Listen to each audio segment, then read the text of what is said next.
What if I told you the Iran war isn't really about Iran? What if the real target is OPEC, the cartel that's controlled oil prices and Middle Eastern power for 50 years? And what if the United States and China, supposedly the world's greatest rivals, have been secretly working together for over 2 decades to destroy that cartel? My sources tell me this war was planned, not in the last few months, not as a response to Iranian provocations, but as part of a 23-year strategic plan to dismantle the OPEC monopoly and remake global energy markets. Iran accepting Yuan at Hormuz isn't defiance, it's coordination. The petro-dollar dying isn't an accident, it's the objective. And the biggest geopolitical secret of the 21st century is that America and China aren't enemies on this. They're partners. This is the story nobody's telling. This is the conspiracy that's actually real. Let me walk you through how this works, because on the surface it seems impossible. America and China are strategic competitors. We're in a technology war over semiconductors. We're in a military standoff over Taiwan. We're competing for influence across Asia, Africa, and Latin America. The narrative from both Washington and Beijing is that we're headed toward inevitable great power conflict. So how could there be secret coordination on something as fundamental as the global energy system? The answer is that both countries benefit from ending OPEC's monopoly, and both countries lose from OPEC maintaining control over oil prices and supply. OPEC, particularly the Gulf monarchies, has used oil as a weapon against both the United States and China for decades. Embargo en 1973, price manipulation in the 1980s, supply cuts to drive prices up, using oil revenue to fund religious extremism that destabilizes regions both powers care about. From Washington's perspective and Beijing's perspective, OPEC is a shared problem that requires a shared solution. The plan, according to my sources, began taking shape in 2003. That's the year the United States invaded Iraq. The conventional explanation is that we invaded because of weapons of mass destruction, or to remove Saddam Hussein, or to spread democracy. But there's another explanation that makes more strategic sense when you understand the long game. Iraq has the 5th largest proven oil reserves in the world. Taking Iraq out of OPEC's coordinated supply management was the first step in breaking the cartel's ability to control prices. China opposed the Iraq invasion publicly, but privately, Chinese energy officials were making calculations about what American control of Iraqi oil would mean for global markets. More supply outside OPEC control means lower prices. Lower prices mean cheaper energy imports for China's industrial economy. American military presence in Iraq also means the Gulf states can't use oil supply cuts against China without risking American reaction. From Beijing's perspective, the Iraq invasion, despite the diplomatic opposition, actually served Chinese energy security interests. My sources tell me that between 2005 and 2010, there were quiet back-channel discussions between American and Chinese energy and financial officials about the future of global oil markets. Not formal negotiations, not treaty talks, but working-level conversations about what a post-OPEC energy system might look like and how both countries could benefit from transitioning away from Gulf-dominated oil pricing. The Chinese had a specific interest. They were becoming the world's largest oil importer, and they were entirely dependent on supplies priced in dollars and controlled by OPEC. That gave the United States and Saudi Arabia tremendous leverage over Chinese economic growth. Beijing wanted to break that dependency. They wanted oil markets where they could use Yuan. They wanted diverse suppliers not coordinated through a cartel. They wanted energy security that didn't depend on American goodwill. The Americans had a different but compatible interest. The petro-dollar system was creating economic distortions and tying American foreign policy to protecting Gulf monarchies we increasingly saw as problematic partners. They funded extremism. They resisted political reform. They used oil revenue to buy influence in ways that undermined American interests. Senior strategists in Washington were asking whether the benefits of the petrodollar system were worth the costs of being the Gulf's permanent security guarantor. The convergence of interests created space for coordination, not a formal alliance, not a public partnership, but a shared understanding that both countries would benefit from a world where OPEC's power was broken, where oil markets were more competitive and less monopolistic, where energy security didn't depend on protecting Gulf autocracies, and where both dollars and yuan could function in international energy trade. Here's how the plan was supposed to work. First, diversify global oil supply away from OPEC dominance.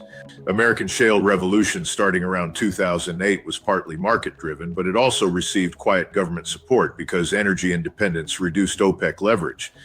Chinese investment in African, Latin American, and Central Asian oil production increased dramatically, building supply sources outside OPEC control. Russian production increased and became more integrated with Asian markets, again reducing OPEC's share of global supply. Second, create alternative payment systems for oil trade. China began building the Shanghai International Energy Exchange specifically to enable Yuan-denominated oil futures. They developed the cross-border interbank payment system to bypass dollar-dominated clearing. They signed currency swap agreements with oil producers to enable direct Yuan transactions. This wasn't just about Chinese financial independence. It was building the infrastructure for a post-petro-dollar energy market. Third, weaken OPEC's internal cohesion. Libya was an OPEC member until the 2011 intervention fractured the country and took its production offline. Syria, not an OPEC member, but closely tied to Iran and Russia, descended into civil war that reduced its regional influence.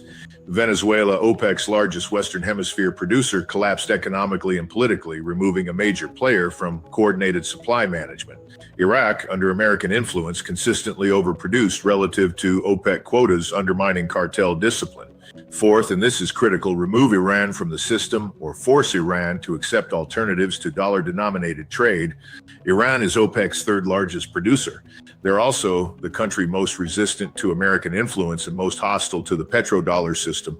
Maximum pressure sanctions from 2018 forward weren't just about nuclear weapons. They were about forcing Iran into a position where they had no choice but to accept alternative currencies for oil transactions.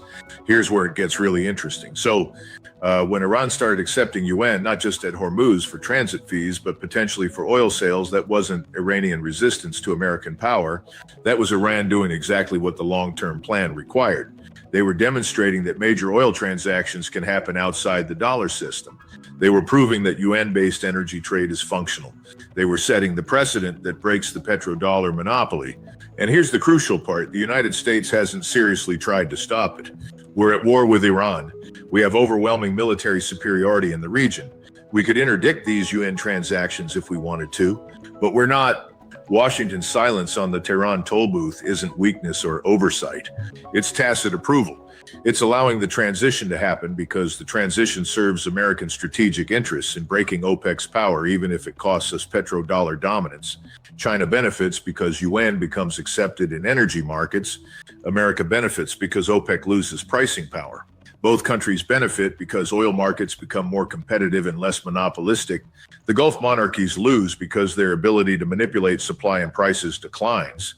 Middle Eastern geopolitical influence declines as energy markets become less concentrated in the Gulf. That's the trade-off. And both Washington and Beijing have calculated that the benefits outweigh the costs. My sources tell me there have been multiple quiet meetings between American and Chinese officials over the years where energy market structure was discussed.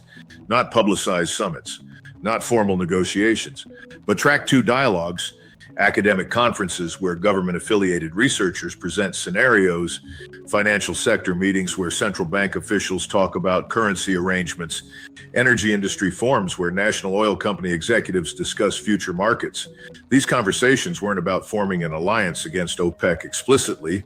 They were about developing shared understandings of how post-OPEC markets might function, what currency arrangements might work, how supply could be diversified, what pricing mechanisms might replace OPEC benchmarks, building the conceptual framework for a transition that both countries would quietly support even while publicly maintaining their strategic competition narrative.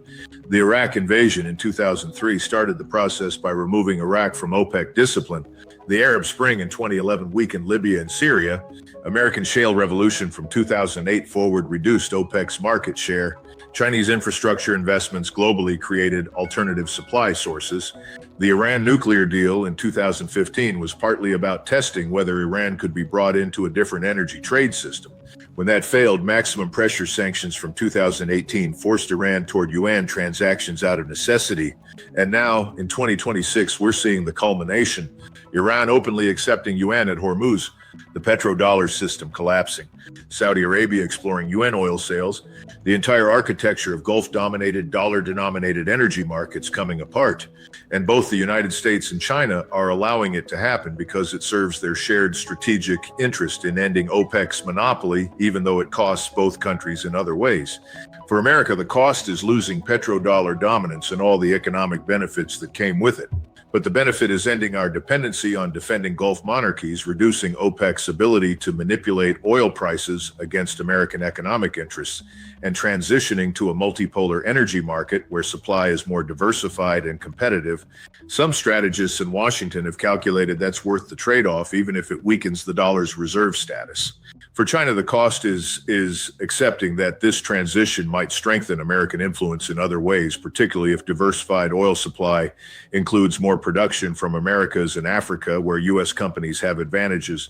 But the benefit is breaking the dollar's monopoly in energy markets, establishing Yuan as a viable alternative for commodity trade, and gaining energy security that doesn't depend on Gulf states aligned with America.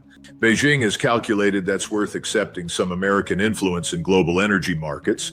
For both countries, there's a shared benefit that neither would achieve alone, ending Middle Eastern OPEC monopoly and the associated political instability, extremism funding, and price manipulation that's characterized that system for decades. Both Washington and Beijing see the Gulf monarchies as problematic partners at best. Both would benefit from their reduced influence, and both have calculated that coordinating quietly to achieve that outcome serves their interests even while they compete intensely in other domains. This is sophisticated great power politics, not alliance, not formal coordination, but convergent interests pursued through parallel actions that create the conditions for systemic change neither country would publicly admit they're engineering.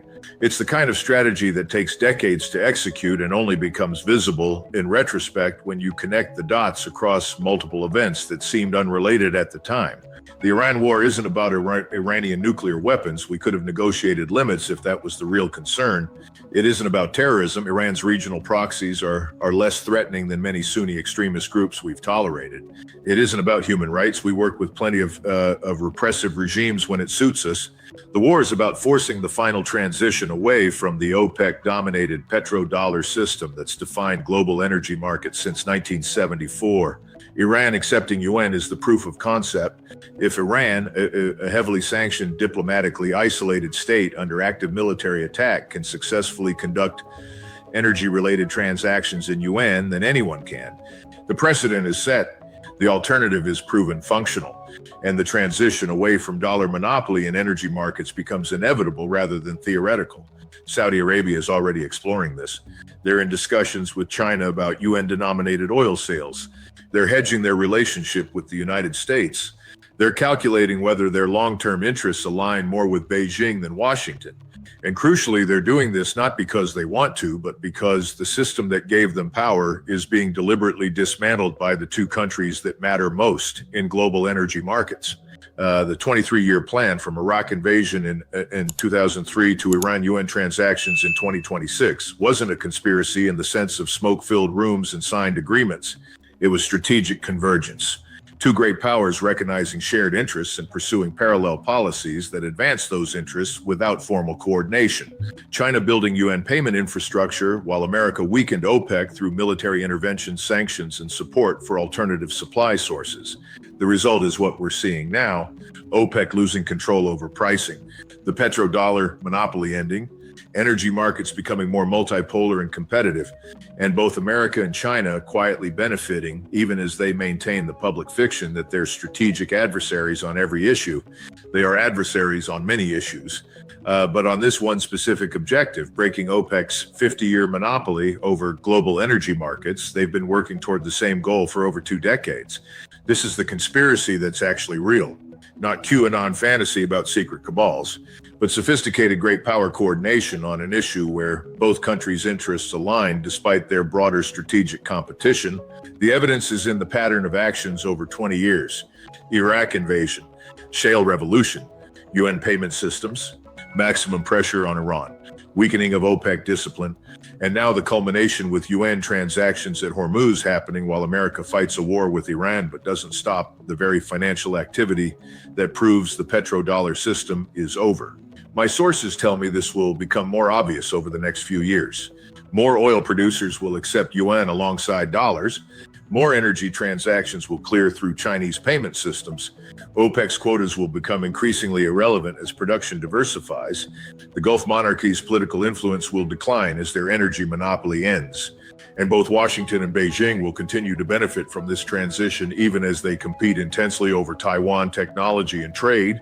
The biggest geopolitical secret of the early 21st century is that on the issue that matters most for global economic power, energy markets and currency dominance, America and China have been quiet partners in dismantling the system that defined the late 20th century.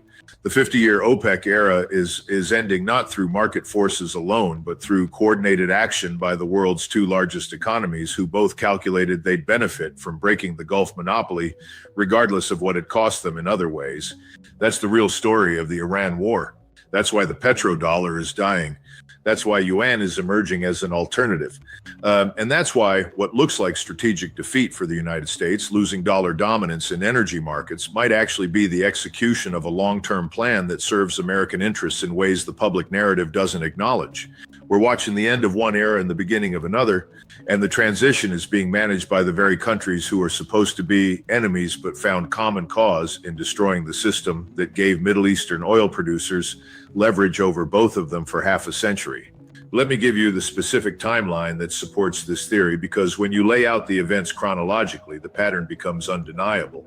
This isn't speculation. This is documented policy decisions and market developments that only make sense when understood as part of coordinated strategy. 2003, U.S. invades Iraq. Official justification is WMDs. Real strategic outcome is removing Iraq from effective OPEC coordination.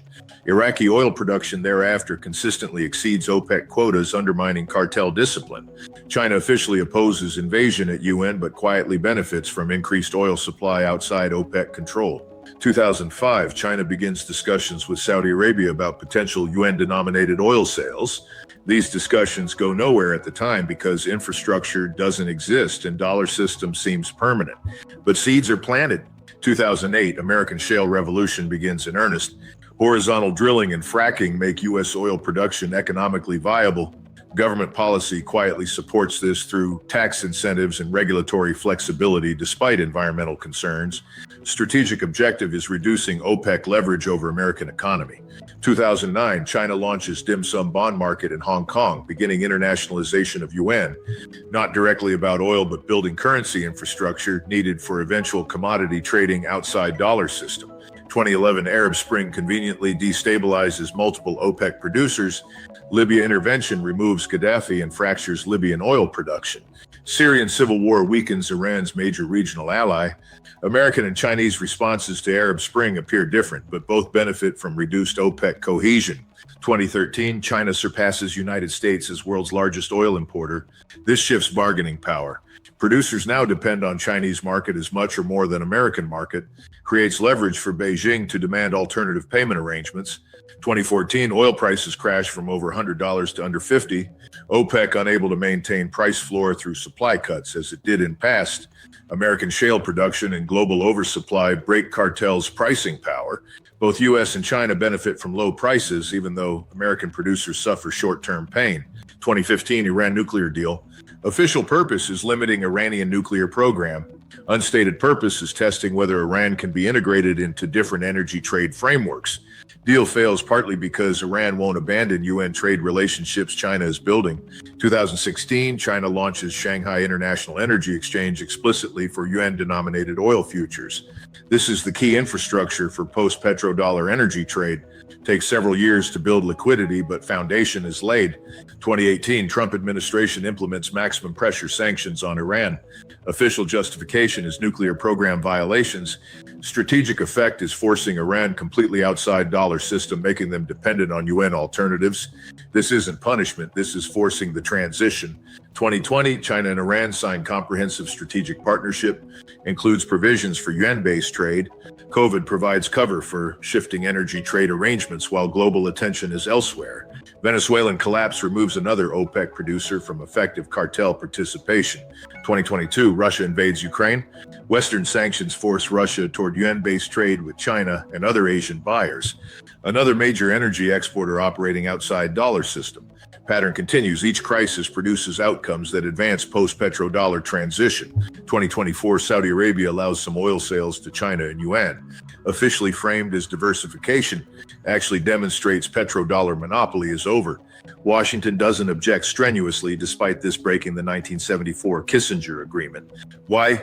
Because the agreement served its purpose and now it's time for the next system. 2026, Iran implements Tehran toll booth charging ships in Yuan. This is the proof of concept. If it works at Hormuz under active warfare conditions, it works anywhere. America has military capability to stop this, but chooses not to. That choice reveals strategic preference. When you map these events chronologically, you see consistent pattern.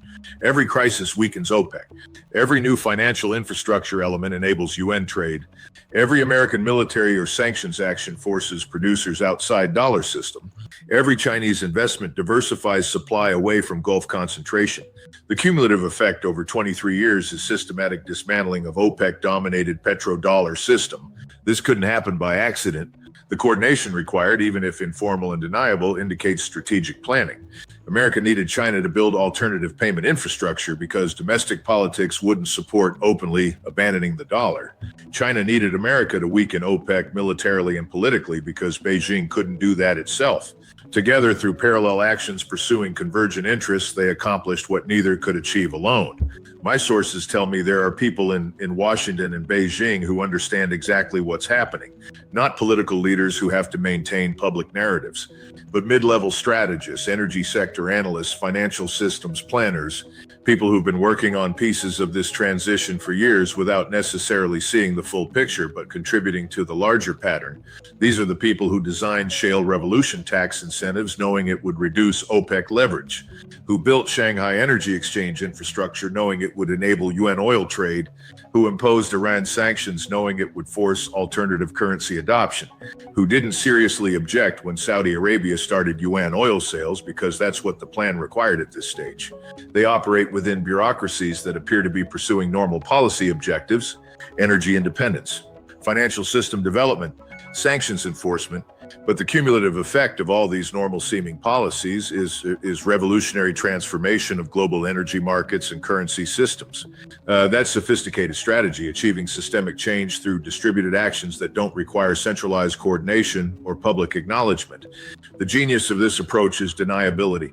There's no smoking gun document titled Joint U.S.-China Plan to Destroy OPEC. There's no secret treaty. There's no formal alliance. Just convergent interests, parallel policies, and tacit acceptance of outcomes that benefit both countries despite their broader strategic competition. That's how great powers actually operate when they find common cause, not through formal agreements that could leak or be discovered, but through aligned actions pursuing shared objectives. And it's working. OPEC's market share has declined from nearly 50% in 2000s to under 40% now. Dollar share of global oil trade has declined from near 95% to under 70% and falling. Chinese yuan share has grown from 0 to over 15% in just few years. Gulf states' geopolitical influence has weakened as their energy monopoly erodes. Both America and China have achieved more energy security through supply diversification. The transition is happening exactly as long-term strategy required. The question now is what comes next? If this analysis is correct, if the Iran war is really about finishing the OPEC demolition that started in 2003, then we should expect certain developments. Saudi Arabia will continue expanding UN trade despite friction with Washington. More oil producers will adopt multi-currency pricing. OPEC quota system will become increasingly irrelevant. Gulf monarchies will lose political influence as their leverage over energy markets declines. And American-Chinese coordination on energy market structure will continue even as they compete intensely in other domains. This doesn't mean US and China become allies. Taiwan remains flashpoint. Technology competition intensifies. Strategic rivalry is real. But on this one specific issue, energy market structure and ending Gulf monopoly, they've found common ground that serves both their interests. And they'll continue quietly coordinating even while publicly maintaining adversarial postures on everything else. That's sophisticated great power politics in 21st century. The implications are profound. We're watching the end of the post-1974 order that made Middle East the center of global geopolitics. We're seeing the transition from dollar monopoly to multi-currency system in energy trade. We're witnessing the decline of Gulf Arab influence and the rise of more diversified, competitive energy markets. And we're learning that the United States and China, despite being strategic competitors, can cooperate to reshape fundamental aspects of the global system when their interests align. This is the story nobody's telling because it contradicts narratives both countries promote. Washington can't admit it's deliberately undermining the petro-dollar system that's funded American power for 50 years. Beijing can't admit it's coordinating with Washington on anything strategic given domestic nationalist pressures. But the evidence is there for anyone willing to look at the pattern of events over 2 decades and draw the obvious conclusions. The Tehran toll booth charging Yuan isn't Iranian defiance. It's the culmination of 23 years of systematic planning to create exactly this outcome. Iran accepting Yuan while America fights Iran but doesn't stop the Yuan transactions. That's not contradiction, that's coordination. The plan required Iran to be outside the dollar system, required Yuan infrastructure to be functional, required proof of concept that energy transactions work without dollars. All of that is now achieved. The next phase, broader transition to multi-currency energy trade, follows logically from foundations laid over 2 decades. My assessment is that this will be seen in retrospect as one of the most consequential but least understood geopolitical developments of the early 21st century. Future historians will study how the United States and China coordinated to end the OPEC era despite being strategic rivals. They'll analyze how great power cooperation